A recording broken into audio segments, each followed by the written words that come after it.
جس شخص کی بیوی ناراض ہو بغیر کسی شرعی وجہ کے، جیسے ہماری آج کل کی ناراضگی ہیں، پیچھے کوئی شرعی وجہ نہیں، اور اس کو خامند کو ناراض کر کے وہ رات گزار رہی ہے، تو ساری رات اس پہ اللہ کی لعنت برستی رہتی.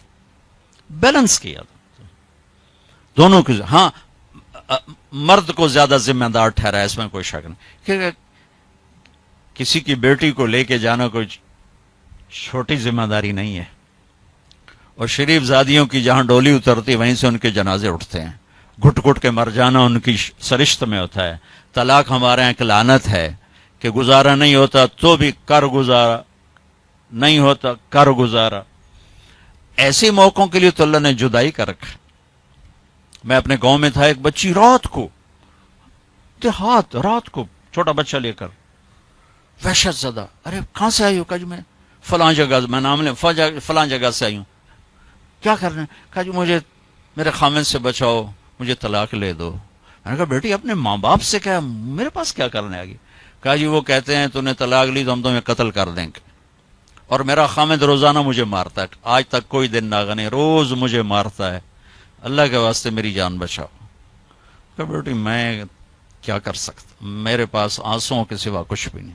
میں تو یہ دعا کر سکتا ہوں، رو سکتا ہوں، اور میں کچھ نہیں کر سکتا. میں تمہارے خاندانی معاملات میں کیسے دخل دوں؟ ہاں میرا کوئی رشتہ ناتا ہوتا تو پھر میں کوئی دخل دیتا، لیکن میں تمہیں جانتے نہیں تم کون ہو. البتہ میں نے اس نے کہا چلو میرے کسی بھائی سے بات کہا. میں نے اس کے بھائی سے تھوڑی سی بات کی، بھائی اپنی بہن کا خیال کرو. آگے میں نے کچھ نہیں کہا. یہ میرے معاشرے کے سلگتے ہوئے مسائل ہیں، یہ دکھتی ہوئی رگیں ہیں، یہ بھڑکتی ہوئی آگ ہے جس نے در و دیوار کو خس و خاشاک بنا دیا ہے کہ ہم زبان کا بولنا جانتے، کاروباری ڈیلنگ جانتے ہیں، بیوی سے کیسے بولنا ہے، بیٹے سے کیسے بولنا ہے. معذرت کے ساتھ آج کل کی اولاد بھی نافرمان ہے، لیکن نافرمان بنانے میں ماں باپ کا بھی بہت بڑا ہاتھ ہے، کہ وہ اولاد کو سمجھتے ہیں جیسے گائے بیل ہے، جدھر باندھ دو جدھر کر دو.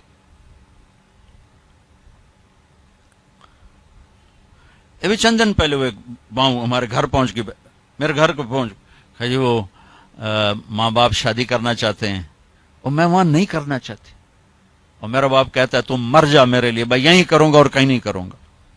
اس کی عمر اتنی زیادہ ہے، میری عمر یہ ہے، 20-25 سال کا 20 میں فرق ہے. کہ میرا ادھر ہی کرنی ہے، نہیں تو تیری نہیں کرنی، بیٹھی رہو.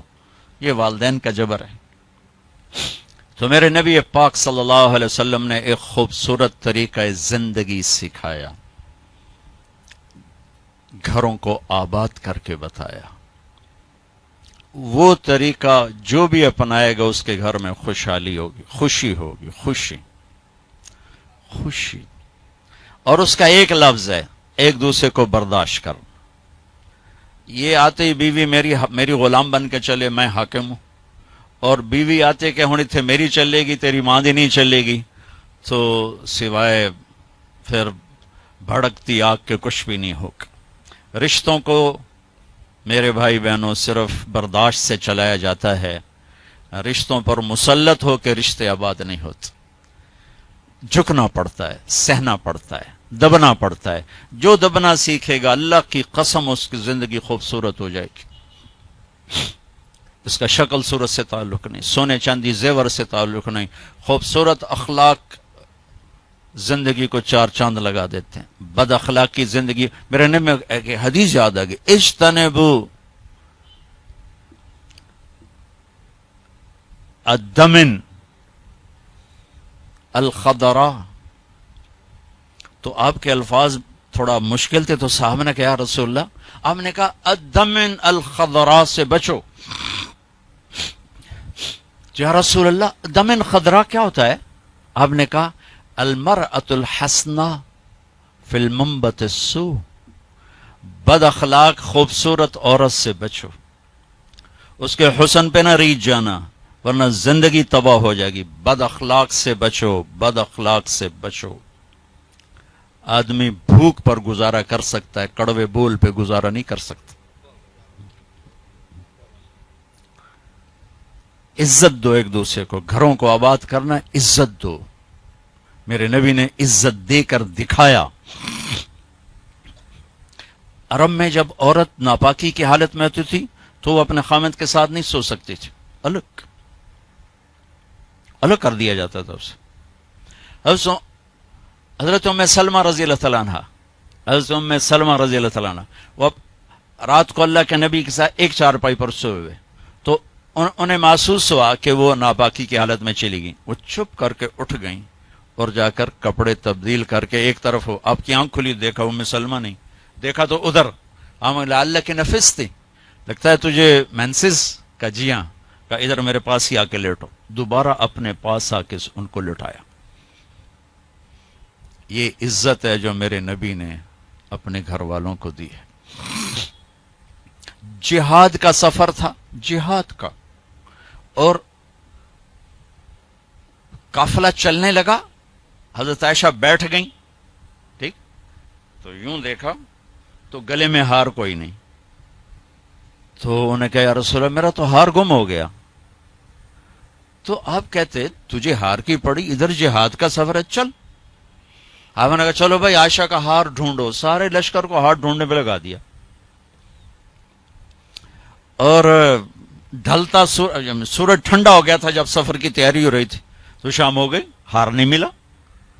تو اب مغرب پڑی، عشاء پڑی، تو اندھیرا چھا گیا، سفر بھی نہیں ہو سکتا. صبح ہی سفر کرنا، فجر کا وقت داخل ہوا، پانی کوئی نہیں. پانی ان کا پانی آگے تھا جہاں انہوں نے پہنچنا تھا. اب پانی کوئی نہیں، نماز کیسے پڑھیں گے؟ تیمم کی ابھی آیت کوئی نہیں آئی ہے. تو سارے لوگ ابو بکر کے پیچھے بڑھ گئے، تیری بیٹی کی وجہ سے نا آج یہ دن دیکھنا پڑ رہا ہے. اب بتا، پانی ہے نہیں تو نماز کیسے پڑھیں گے؟ اب ابو بکر کو بیٹی پہ غصہ چڑھا. وہ آئے سیدھے اللہ کے نبی کے خیمے میں. تو آگے اللہ کے نبی، اما عائشہ فرماتی میری گود میں سر رکھ کے سوئے ہوئے تھے اور وہ ایسے بیٹھے ہوئی تھیں. تو باپ تو ڈانٹ سکتا ہے، لیکن اب ڈانٹیں تو وہ سوئے ہوئے ہیں، تو اب وہ ایکسپریشن سے ڈانٹ رہے ہیں تیری وجہ سے. اور ان کے یوں پسلی میں نا آ کے انگلی ماری، زور سے، ایسے زور سے انگلی ماری. وہ کہتے میں ایسے ہو گئی تاکہ میں ہلوں نہیں کہ اللہ کے نبی کی آنکھ نہ کھلے. تو یہ کہ غصہ اتار کے باہر آ گئے، باہر وہ تانے پڑ رہے. اللہ کے نبی کی آنکھ کھلی، نماز کا، یا رسول اللہ پانی کوئی نہیں، نماز کیسے پڑھیں گے؟ اب اسی پریشانی میں تھے کہ جبریل آ گئے. فتیمموا صعیدا طیبا، چلو ہاں مٹی سے وضو کی اجازت، تیمم کرو. کبھی کسی امت کو تیمم نہیں ملا. بھلا مٹی سے بھی آدمی پاک ہوتا، منہ تو مٹی مارو بندہ پاک ہوتا. آپ نے چلو منہ پہ ایسے کرو، ایسے چلو نماز پڑھو بھائی. تو پھر وہ جو پہلے سب ناراض ہو ابو بکر سے کہنے لگے بھائی ابو بکر، آج تیرے گھر کی طفیل کتنی بڑی رحمت ہمیں مل گئی، کتنی بڑی برکتیں ہمیں مل گئی. تو تیمم کی آیت اتری اس موقع پر جب حضرت عائشہ کا ہار گم ہوا. آپ نے سب کو اس کے ڈھونڈنے پہ لگا دی. تو فجر کی نماز ہوئی، تھوڑا سویرا ہوا، تو پھر حضرت عائشہ کہنے لگی یا رسول اللہ چلو ہار تو ملتا نہیں، چلیں. پھر آپ نے کہا چلو بھائی کوچ کرو.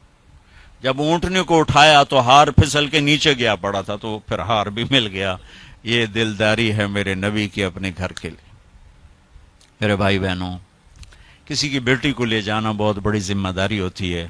اور میں یہ دکھ سے کہتا ہوں کہ میرا سسرالی معاشرہ بڑا ظالم ہے، بہت ظالم.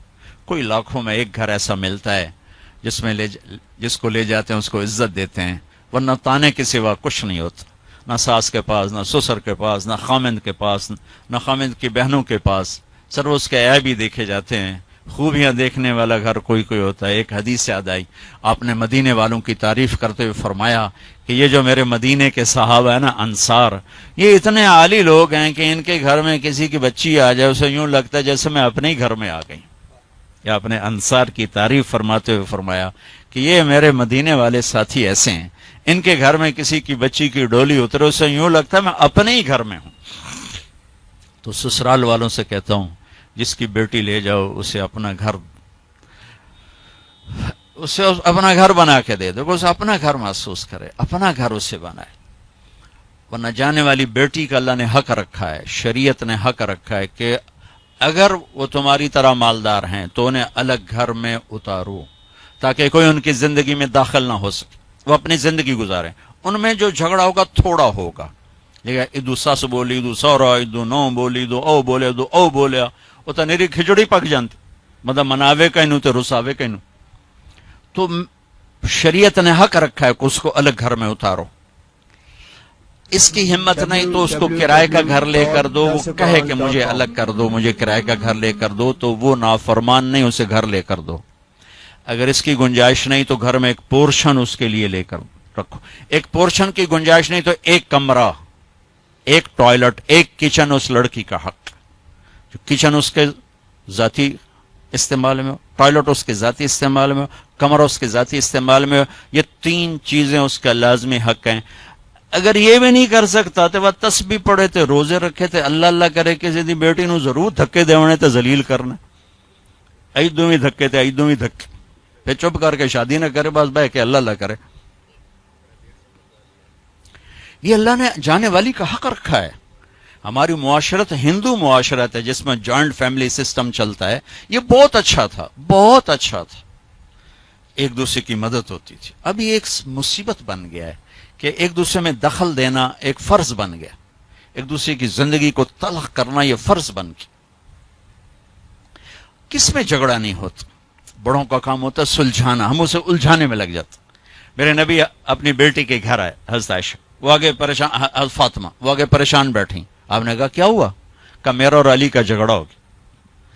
ایسی پاکیزہ جوڑی کہ جنت میں نور کی چمک اٹھے گی. لوگ پوچھیں گے جنت یہ نور کہاں سے ہے؟ تو فرشتے کہیں گے اوپر کی جنت میں علی و فاطمہ مسکرائے ہیں, ان کے دانتوں کے نور سے نکلے نور نے جنت کو روشن کر دیا ہے. یہ اتنا بڑا جوڑا ہے. لیکن دنیا ہے. آپ نے کہا علی کدھر کا؟ یہ باہر نکل گئے. آپ ان کے پیچھے گئے, دیکھا تو مسجد میں سوئے تھے. ان کو کہا ابو تراب اٹھو, یہ ٹائٹل یہاں دیا, ابو تراب اٹھو. ان کو لے کر آئے, گھر تشریف لائے, زمین پر لیٹ گئے. علی کو دائیں طرف لٹایا اور فاطمہ کو بائیں طرف لٹایا. علی کا ہاتھ پکڑ کے اپنے پیٹ پر رکھا, ادھر سے فاطمہ کا ہاتھ پکڑ کے علی کے ہاتھ پر رکھا, اور بیٹی کے ہاتھ کے اوپر اپنا ہاتھ رکھا. اب یہ علی کا ہاتھ, یہ فاطمہ کا ہاتھ, یہ میرے نبی کا ہاتھ علیہم الصلوات و تسلیمات. ٹھیک. اور فرمایا بولو بھائی ہماری صلح ہوگی. پوچھا نہیں کی لڑائی ہو, اے جڑے پوچھنے والے ہو لڑا کے آ جان, تو کیا کیا ابھی, تو کیا کیا, او ڈھیر لڑ لڑ کے ویلے ہوئے بیٹھے. تو میرے نبی نے پوچھا نہیں ہاں بھائی تو کیا کہتے اور تو کیا کہتی. میرے نبی نے یہ کیا اور کہا علی فاطمہ کہو ہماری صلح ہو گئی. دونوں نے کہا جی ہماری صلح ہوگی. ٹھیک ہے. پھر آپ نکلے خوش خوش, چہرہ نورانی. صحابہ نے عرض کیا رسول اللہ آج آپ بڑے خوش نظر آ رہے. کہ میں علی و فاطمہ کی صلح کرا کے آ رہا ہوں.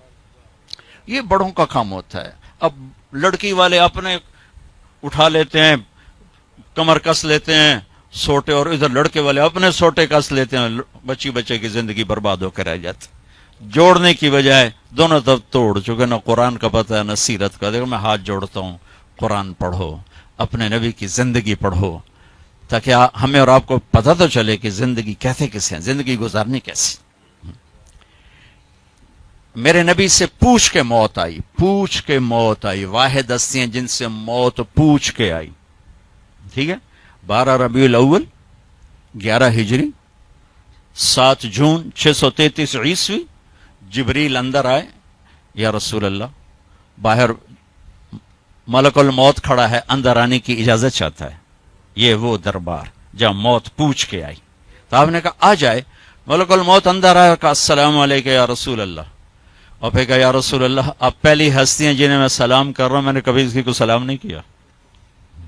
کہ یا رسول اللہ آپ پہلی ہستی ہیں. اللہ نے فرمایا پوچھ کے اندر جانا, بغیر پوچھے نہ جانا. اللہ اکبر. پوچھے گا اللہ ہم میں سے کسی سے. یا رسول اللہ اللہ نے فرمایا آنا چاہیں تو لے آنا, رہنا چاہیں تو چھوڑ کے آ جانا. ٹھیک ہو. اچھا آپ کیسے تھے؟ اما عائشہ ایسے بیٹھی اور آپ اما عائشہ کے سینے پر سر رکھ یہ کیفیت کا. تو آپ فرماتے اچھا ٹھیک ہے, میں اٹھتا ہوں, میں وضو کرتا ہوں, 2 نفل شروع کرتا ہوں. جب میں سجدے میں جاؤں میری جان نکال لینا. ہم دعائیں میں یا اللہ سجدے کی موت عطا فرما. کتنے لوگ ہیں دعائیں کرتے ہیں یا اللہ نماز پڑھ رہے ہیں موت آ جائے, سجدے میں سر ہو موت آ جائے. کتنی عام تمنا. میں خود دعا مانگتا ہوں. تو آپ کہتے کہ تم ٹھہرو میں وضو کر لوں, جب میں سجدے میں سر رکھوں میری جان نکال لینا. آپ نے اپنی بیگم کے سینے پر سر رکھے ہوئے ہی موت کو قبول کیا کہ یہیں نکالو، یہیں نکالو، وہیں لیٹے لیٹے۔ اسے میری ماں حضرت عائشہ فرماتی تھی میرے نبی میرے سینے اور ٹھوڑی کے درمیان اللہ کے پاس حاضر ہو، مات فی سحری و نحری۔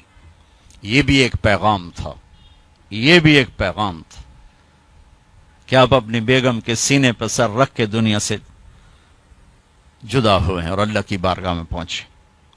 تو بھائیو، لمبی ایک خوبصورت زندگی ہے، میں گھنٹے سوا گھنٹے میں کیا بتا سکتا ہوں، اور یہ اتنا اندھیرا ہے کہ اس میں کروڑوں شمعیں جلیں گی اور اربوں پروانے قربان ہوں گے، تب جا کے صبح ہوگی۔